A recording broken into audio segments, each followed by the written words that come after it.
Marvin Harrison Jr. Um, I think that Harrison Jr. is actually a victim of the same thing as Caleb. I think their offense in Arizona that they're running is very uncreative. He only runs straight go routes for the most part. It feels like 90% of his routes is just him running full speed or overs, and he can run every route in the book. I know he can run more routes, but they don't really open it up. Like the Giants open up the playbook for Malik Nabers. He runs every kind of route imaginable from every position on the field. So he's having more success. Now, I will say, to get to the part where Tone really wanted me to go with this, Nabers is a better player than him because Nabers is just a better athlete than him.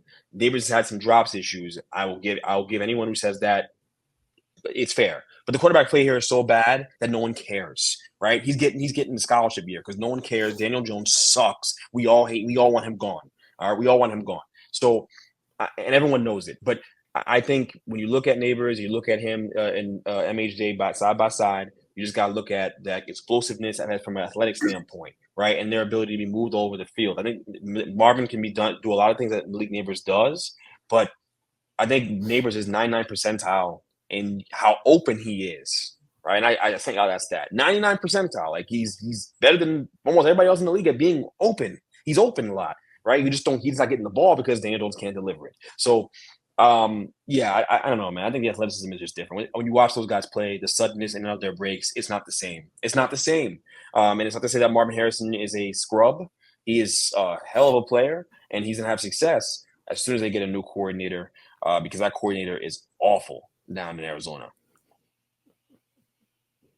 I mean, I do think they changed it up a little bit because they were sputtering a little bit offensively. For some reason, the Cardinals, whenever they start off great. Like that first drive is always great. They score, touchdown, Kyler looks great, and then all of a sudden they just stop. Whatever they planned, they don't have a second page. They only have the first page. So I think that's been a big problem this year for the Cardinals. And then last week against who was it, the Dolphins, they ran a lot more motion with Marvin. So he's getting across slants, uh, posts, skinny posts to the corner. Like he beat Jalen Ramsey on a 40-yard touchdown last week. Which, I mean, Jalen Ramsey's a pretty good corner. So I think Marvin he's good. He's really good.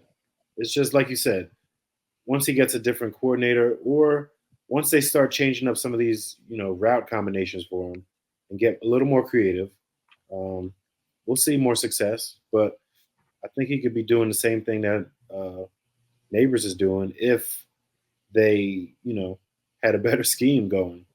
I would also say you got to think about who the second option is in Arizona. It's really just Marvin. But when you think about the Giants, I have to give them props. Wandale is solid. Slayton's having a bounce back year. I mean, you think about those options that you have in New York, you got to respect them. Like you in Arizona, you don't really got to respect Greg Deutsch. You know what I mean? You kind of got to respect Trey McBride, but he's kind of having a slower start than I expected this year. So I don't know. There's a lot of too high safety over his head. Like you said, they like to send him on a 40-yard dash down the field, but that's not what he's doing in college even. So they need to get him across the middle, like Miles was saying, and just opening up the playbook a little bit more for his skill set. So I'm with you on that.